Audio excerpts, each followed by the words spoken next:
გადაამოწურულია დონალდ ტრამპის მიერ ვლადიმერ პუტინისთვის განსაზღვრული 2 კვირა ისე გავიდა, რომ კრემლიდან არათუ დიპლომატიურ მაგიდასთან დაბრუნების სიგნალია, არამედ საოკუპაციო რეჟიმმა სწორედ ამ პერიოდში დაბომბა კიევი.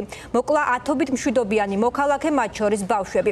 ამერიკის შეერთებული შტატების პრეზიდენტი სამხრივ შეხვედრას აანონსებს, თუმცა როდის, რა ფორმატში და რა დონეზე ჯერ ცნობილი არ არის. მორიგი იმედგაცრუების შემთხვევაში თეთრი სახლი მოლაპარაკებებს შესაძლოა საერთოდ გამოეთიშოს. როგორ ვითარდება პროცესები ალასკის 15 აგვისტოს სამიტიდან დღემდე და რა იქნება მორიგი ვადის ამოწურვის შემდეგ. ზურა პეტროსიანმა შეაჯამა გასული 2 კვირა, რომელიც ახლა პირდაპირ ეთერში შემოგვიერთდება. ზურა, გითხარი მეტი, რა პერსპექტივა აქვს სამი ქვეყნის ლიდერების დასხდომას მოლაპარაკებების ერთ მაგიდასთან და რა ხდება ამ დროს ომში?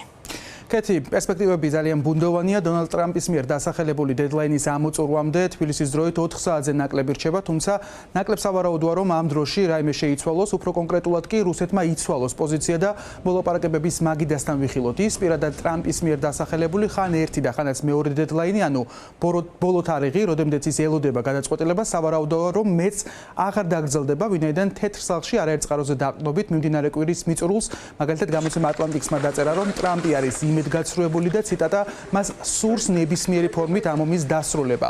მე 7 ომი დავასრულე, ამას თითქმის ყველა გამოსვლაში იმეორებდა შეერთებული შტატების პრეზიდენტი აქამდე და მეტიც არაერთხელ გაიშვირა თითი წინა ადმინისტრაციისკენ და ის ამბობს, რომ ამ მსგავსი ფორმულირებას ვისმენდით, რომ ის რომ ყოფილიყო პრეზიდენტი, ეს ომი არ იქნებოდა და მეტიც ეს არის ბაიდენის ომი. კითხვაზე პასუხად კი რა იქნება იმ შემთხვევაში, თუ რუსეთი არ დათანხმდება სამშვიდობო შეთანხმებების გაფორმებას, ტრამპის პასუხი ბოლო 2 კვირა ასე არის. იმის გაკეთება თუ მომიწევს, რაც მხედველობაში მაქვს, ეს ძალიან სერიოზულია. მე მინდა, რომ ეს შეწყდეს. მე ვსაუბრობ ეკონომიკურ ომზე და ეკონომიკური ომი ცუდი იქნება რუსეთისთვის. ამის შეჩერებას შეუძლებს სანქციების დაწესებით ან ძალიან მაღალი ტარიფების გამოყენებით. გადავხედოთ ბოლო 2 კვირის მოვლენებს, რომლებსაც ექნება უკვე გაგრძელება და გავლენა ხვალიდან ახალ საინფორმაციო კვირაზე. ალასკის სამიტი, რა თქმა უნდა, მიმდინარე აგვისტოს მთავარი პოლიტიკური მოვლენა იყო, რა მოიტანა პუტინის წითელი ხალიჩითა და ტაშით დახვედრა F-35-ების ფონზე და წაიწიეს თუ არა წინ მხარეებმა ომის შეჩერების გზაზე. ერთ წინადადებაში ალასკის სამიტის შედეგები ასე შეიძლება შეფასდეს, არა ცეცხლის შეწყვეტა და არა სამშვიდობო შეთანხმება. რუსეთის პოზიციები არ შეცვლილა, უკრაინის უსაფრთხოების გარანტიები იმ დღეს ვერ გამოირკვა. უფრო შორეული შედეგები კი სამიტიდან 2 კვირის თავზე ის არის, რომ კიევის მასირებული დაბომბვა ვიხილეთ, რომელსაც 23 ადამიანის სიცოცხლე ემსხვერპლა. ამის სანაცვლოდ რა მიიღო პუტინმა ამ ფონზე? მინიმუმ გლობალური პოლიტიკის ამასცენაზე დაბრუნება, დროებით მაინც და შიდა პროპაგანდისტვის ნოყიერი წყარო, რომ რუსეთი კვლავ საგარეო ველზე ისევ აქტუალური მოთამაშეა. მოკლედ, როგორც ტრამპის ყოფილმა მრჩეველმა ჯონ ბოლტონმა შეაფასა ალასკის სამიტი, ტრამპს არაფერი წაუგია, თუმცა პუტინმა ნამდვილად მოიგო. რუსეთისთვის უკრაინის მოვლენები დაკავშირებულია ჩვენი ეროვნული უსაფრთხოების ფუნდამენტურ საფრთხეებთან. მეტიც, ჩვენ ყოველთვის ვთვლით უკრაინელ ერს. ეს არაერთხელ მithქვამს. მოძმეთ, ჩვენი ქვეყანა გულწრფელადაა დაინტერესებული ამ ყველაფრის დასრულებით.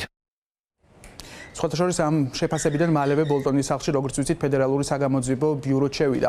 ალასკის სამიტის ერთადერთ შედეგად, თუ ასეთად შეიძლება მივიჩნიოთ, არის სამიტიდან 2 დღეში უკვე ვაშინგტონში გამართული შეხვედრა ტრამპის, ვოლოდიმირ ზელენსკისა და ევროპელი ლიდერების მონაწილეობით. ამ 2 კვირაში ევროკავშირმა უპრეცედენტო ერთიანობა აჩვენა ამ საკითხის ირგვლივ და ზელენსკის გვერდით მდგომი მაკრონი, მერცი, სტარმერი, მელონი და სხვები იმის მაჩვენებელი იყო, რომ უკრაინის უსაფრთხოება ეს არის ევროპის უსაფრთხოებაც, უკრაინის თავდაცვის უნარიანობა არის ევროპის თავდაცვის უნარიანობა და უკრაინის უსაფრთხოების გარანტიები არის ევროპის უსაფრთხოების გარანტიები. ამ საკითხზე შეერთებული შტატების პოზიციაც მეტნაკლებად მკაფიოა, ანუ ის იქნება ჩართული უკრაინის უსაფრთხოების გარანტიების უზრუნველყოფაში, თუმცა რა ფორმით ეს ჯერჯერობით საიდუმლოდ რჩება. გარანტიებზე საუბრისას გაიჟღერა ნატოს მეხუთე მუხლის საკითხმაც, უბრალოდ კი ამ მუხლის მსგავს მუხლზე იყო საუბარი და ეს ინიციატივა არის წამოყენებული იტალიის პრემიერ-მინისტრის ჯორჯა მელონის მიერ. ამავე თემის გამოძახილი არის მაგალითად გუშინ და გუშინ წინ ევროპის კონტინენტზე გადმონაცვლებული პოლიტიკური სიმძიმის ცენტრიც, არაფორმალური მინისტერიალი კოპენჰაგენში, ასევე მერცი მაკრონის ფრანკო-გერმანული შეხვედრა, სხვათა შორის ნატოს უმსხვილ საზღვაო ბაზაზე ხმელთაშუა ზღვაში, მაქვს საუბარი ქალაქ ტულონზე და ურსულა ფონ დერ ლაიენის ვიზიტები ნატოს აღმოსავლეთ საზღვარზე მდებარე ქვეყნებში, ის გუშინ წინ იმყოფებოდა ლატვიაში, შემდეგ ფინეთში და დღეს უკვე არის პოლონეთში. რა აერთიანებს ყველა ამ შეხვედრას? ეს არის საუბრები და რაც თავია გადაწყვეტილებები თუ როგორი უნდა იყოს უკრაინის უსაფრთხოების გარანტიები. მეორე თუ როგორ უნდა გაიზარდოს ევროკავშირის თავდაცვის უნარიანობა და მესამე ეს არის ძალიან მკაფიო დეფინიცია იმისა თუ ვისთან აქვს ევროპელ ლიდერებს საქმე, საუბარი მაქვს პუტინზე, მტაცებელი, მხეცი და ომნის დამნაშავე, ძირითადად ეს სამი შეფასება ისმოდა უმაღლესი წარმომადგენლების მხრიდან პუტინის ხსენებისას.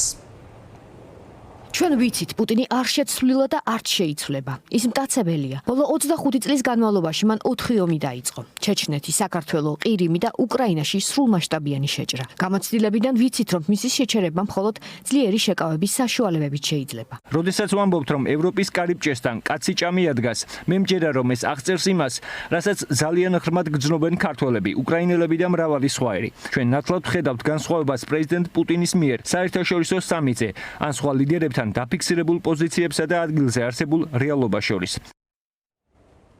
ევროპელების მკაფიო პოზიცია კიდევ უფრო ურყევი კიევის დაბომბვამ განხადა. პუტინს არათუ არ სურს ომის დასრულება, პირიქით ის ყველანაირად ცდილობს მოიგოს დრო და გააჭიანუროს მომენტი, როდესაც მას მოუწევს ზელენსკისთან პირისპირ შეხვედრა და მაინც საინტერესოა რა პირობებს აყენებს კრემლი ცეცხლის შეწყვეტის სანაცვლოდ. მოდით კიდევ ერთხელ შევხედოთ ამას. ეს არის უმთავრესად დონბასის, ანუ დონეცკისა და ლუჰანსკის ოლქების სრული ოკუპაცია, ანუ იმ ნაწილების, რომელსაც ახლა კიევი აკონტროლებს. სხვა პირობებს შორის არის ასევე ის, რომ უკრაინა არ უნდა გახდეს არც-ერთი ალიანსის წევრი. ომის შემწავლელმა ინსტიტუტმა ამ ორ კვირაში გაანალიზა პუტინის მთავარი ახირება, ანუ დონბასი, რისთვის სჭირდება მას ეს დონბასი.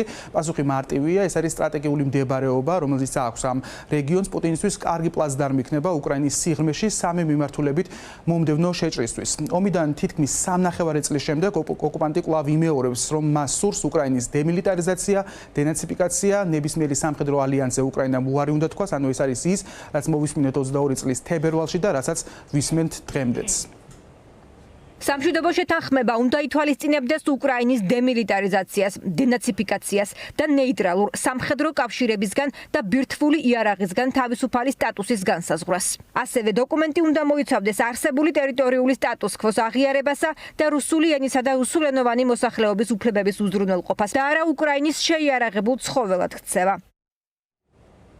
უკრაინის პასუხი ამ მოთხოვნებზე ასევე არის უცვლელი. უკრაინა ვერ და არ დათანხმდება ტერიტორიების მტრისთვის გადაცემას. ორკვირიანი მუშაობის შემდეგ უკვე მზად არის უსაფრთხოების გარანტიების ჩარჩო დოკუმენტიც, რომელზეც ატლანტიკის ორივე მხარეს იმუშავებს და ამას ადასტურებს არაერთი წყარო.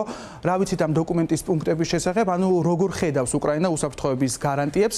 პირველი ეს არის უკრაინული ჯარის რაოდენობის გაზრდა და აღჭურვა, მეორე კი არის პარტნიორების მზაობა უპასუხონ რუსეთის აგრესიას. და თუ შეთანხმდებიან აი ამ სამშვიდობო მოლაპარაკებაზე, ამის შემდეგ თუ იქნება მსგავსი აგრესია, ანუ ეს არის მეხუთე მუხლის მსგავსი გარანტიების გამოძახილი. ამ და დანარჩენი პუნქტების განხილვაზე ზელენსკი მზაობას აცხადებს, თუმცა მხოლოდ უმაღლეს დონეზე, ანუ პუტინთან პირისპირ ან სამხრივ ფორმატში შეხვედრისაც, რომელსაც რა თქმა უნდა დონალდ ტრამპიც დაესწრება. ახლა მთავარი მოლოდინი სწორედ ამას უკავშირდება და უნდა დაველოდოთ ამას. ორმხრივი არ ვიცი, მაგრამ სამხრივი იქნება. ამას ამბობს დონალდ ტრამპი, მათ შორის ბოლო ინტერვიუში პარასკევს გამოცემა Daily Caller-თან, თუმცა როდის და შედგება ეს შეხვედრა და სად, ეს დაზუსტება ჯერჯერობით არ გვაქვს. ტრამპი ბოლო რამდენიმე დღეა ზოგადად საზოგადოებრივ სივრცეში არ ჩანს, მისი სოცქსელების დადუმებული იყო, რამაც დიდი მითქმა-მოთქმა გამოიწვია შეერთებულ შტატებში და უკავშირებდნენ ამას ჯანმრთელობის მდგომარეობას. დღეს კი დონალდ ტრამპის სოციალურ ქსელში პროვოკაციული ფოტო გამოჩნდა, წარწერით მსოფლიო მალე გაიგებს, ვერავინ შეაჩერებს იმას, რაც უნდა მოხდეს, რას ნიშნავს ეს გზავნილი და უკავშირდება თუ არა უკრაინის თემას, მათ შორის ამას უკვე ხვალიდან გავიგებთ, მოკლედ ორი საკითხი იქნება მთავარი მომდევნო კვირას, ეს არის ის თუ რა იქნება შეერთებული შტატების პასუხი რუსეთისთვის, რომელიც სავარაუდოდ არ დათანხმდება სამშვიდობო მოლაპარაკებებს და მეორე შედგება თუ არა ორმხრივიან სამხრივ ფორმატში შეხვედრა რუსეთს, უკრაინასა და შეერთებულ შტატებს შორის.